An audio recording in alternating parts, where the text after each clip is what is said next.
Growing up, I'd always been, a pretty big kid. I was never like fat or, obese or anything like that. But I was kind of stocky, kind of like how I am today. And so when I was in about fifth grade, I lost a lot of weight really fast, and nobody had an answer why. And so my mom naturally worried, like made sure I went to the doctor immediately and tried to figure out like what was going on and what was wrong. And so after a series of tests, ultimately I was diagnosed with type 1 diabetes. And so diabetes is a very common disease in today's society, and really is managed and treated very, very easily. And so because I'm a diabetic and have been for roughly 9 years, I'd like to talk to you guys about what it is and then how it is treated and overcome today. So according to my endocrinologist, Dr. Philip Challenge, diabetes is stated as simply a chronic disease in which the pancreas is unable to produce any or enough insulin for the body. This lack of insulin creates high levels of glucose or sugar in the body. And so there are two types of diabetes. There's type 1 and there's type 2. Type 1 diabetes, also known as juvenile diabetes, is primarily just diagnosed in kids and young adults. And in type 1 diabetes, it means that the pancreas does not produce any insulin whatsoever.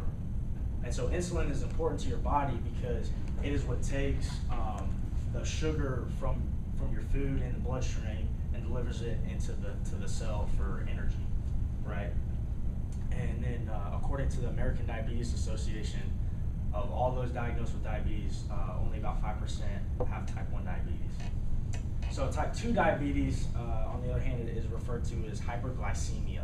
And hyperglycemia basically means that the pancreas doesn't produce enough insulin to contend with the sugar intake for the day, which results in high blood sugar. And so obviously type 2 diabetes is much more common, considering it holds the 95% of all others that are diagnosed. And so the ADA, the American Diabetes Association, lists that the elderly, as well as African Americans, Latinos, Native Americans, and Asian Americans are much more likely to develop type 2 diabetes. And this is basically because the elderly, old age, your body starts to shut down, and pain, the organs don't work as well, but then eating habits and genetics and obesity have to contribute to that as well. So now that you know what diabetes is and the different types, I'd like to talk to you about, or then I'd like to talk about how it is managed and treated, right? It is easily overcome through the technology we have, and then providing your body with artificial insulin, right? And so we talked about how the insulin was important, and how that's necessary for your body and for it to get your energy. And so there's two types of insulin. There's short-term insulin and there's long-term insulin. WebMD states that short-term insulin, such as this, Novolog, is prescribed as it is taken before meals, and it is taken just to meet the needs of the sugar intake of that meal. So basically it just works for a period over 3 hours.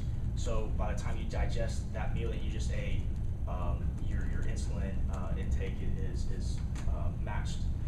Long-term insulin, however, like this, is delivered at a much more steady rate. It's delivered over a period of 24 hours and delivered slowly, and so your body can digest it easily, or more easily as well. So type 1 diabetics have to take both short-term and long-term insulin to meet their needs. However, type 2 diabetics, it kind of depends on their severity. Sometimes they only need to take long-term insulin just to periodically throughout the day. But now, hands down, the most important thing a diabetic can do is check his or her blood sugar. Right here's a meter, and that's how you do it. It'll give you a reading. And so a reading generally for a diabetic, you want to stay between 70 and 180. The average person without diabetes is 90, so if you stay within the range of 70 and 180, you're pretty good. If you have a blood sugar above 180, then that means you need to take either some insulin to lower you back down to the safe zone, or you need to kind of take part in some physical activity to do so. Now, if the blood sugar reading is below 70, then you you need to take immediate action on how to raise it. And so immediate action can be like glucose tablets like these. You need to take a carbohydrate with some sort of fast acting sugar to get your body so the insulin can react with it and raise your blood sugar.